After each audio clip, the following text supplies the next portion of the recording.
New York Congresswoman Claudia Tenney. Welcome, Congresswoman. It's great to see you. 4.5 million voter swing after the election away from Democrats and toward the GOP. Your thoughts? Well, they know that. That's why they're doing everything they can to undermine the process, whether it's gerrymandering, whether it's undermining the vote, as you just described. Really incredible that a Republican would actually support same-day voting. Do you know who rejected same-day voting? A 2-to-1 Democrat state of New York voters. They rejected same-day voting. They rejected mail-in ballots without an excuse. All the things the Democrats tried to do to undermine election integrity in the state of New York. Actually, and again, a 2-to-1 Democrat registration state like New York, the voters did that. So the Democrats are in trouble, and they know it. That's the one thing that the Republicans have to recognize. They are doing all this because they know they can't win on policy. They can only win by undermining the process. Yeah, because they're bat guano crazy, the Democrats are. Now, let's talk about the second reconciliation bill, Congresswoman, I'm hearing about. The vacationing GOP-controlled Senate, who is not only not working to confirm over 130 of President Trump's nominees, but is also preventing recess appointments, helping historic Democrat obstruction. They are saying no to a second reconciliation bill already. What are you hearing? And if this bill does get off the ground from the House side, will it finally address government's unacceptable, dangerous overspending? Look, we went through this battle with the Senate before. They wanted two bills because they didn't want to pass some of the things that we knew we had to get passed in order to get the votes and get the rest of President Trump's agenda in the first one big, beautiful bill. They wanted two, again, they wanted a split bill, which we knew was going to happen. President Trump used his enormous power right now and his popularity to make sure that we got that bill done. He set deadlines and timelines, and we're going to make sure that we do that. Look, this reconciliation bill is just getting started. There's so many things that we really want to do on this.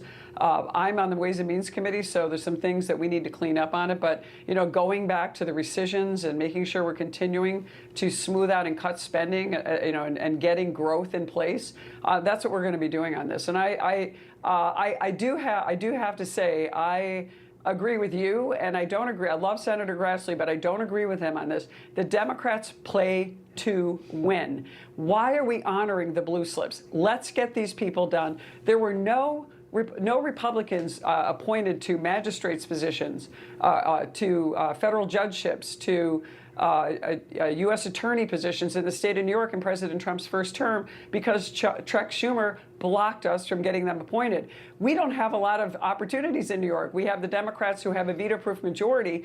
We need judges that are good, conservative, honest judges to serve. We need good U.S. attorneys. You know, you've seen the lawfare from Letitia James and all the other U.S. attorneys that worked under the Biden administration.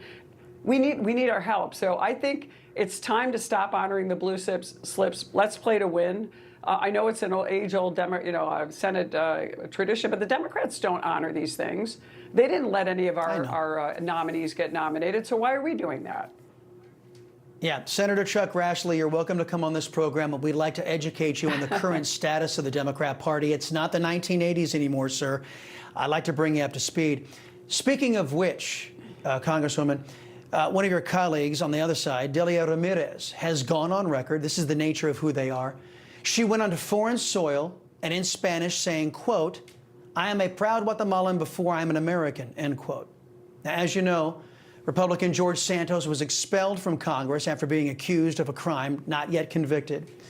What about Delia Ramirez? Is it right and proper to have a member serving in Congress who is openly loyal to a foreign nation? And if the answer is no, are there enough Republicans who love this country enough to expel from Congress a woman who many are calling a traitor? Look, I think it's extremely offensive and also could potentially be an expulsionary opportunity here where she is. You cannot hold allegiance to a foreign country. You can have dual citizenship, but your primary allegiance is to the United States, especially when you are serving as an elected representative and you take an oath of office. And that oath clearly states that you shall uphold the U.S. Constitution against all enemies, foreign and domestic. And the question is, you know, I mean, when they threw George Santos out, I voted against it. Look, he may have been guilty, but he was not convicted. And we've had all kinds of Democrats and even some Republicans that were never expelled from Congress until they were actually convicted. And many of them actually got pardoned, or many of them were victims of lawfare. So So, look, I think we should consider it. We certainly should be doing hearings and make her come out and say, do you really support your home country more than you support the United States? Do you know that you are an elected representative of our country's House of Representatives? These are really important questions, and we need to start calling them out. Let me tell you something. The Democrats would do that to us, as you pointed out so well in this segment. Absolutely. And you know what? George Santos was thrown out. Three bites at the apple. At least maybe some Republicans can say, hey, look, this Democrat did say this, so let's address it, and maybe at least address it once. Maybe that would be enough. Maybe. Congresswoman Claudia Tenney, appreciate the time, Thank as you. always.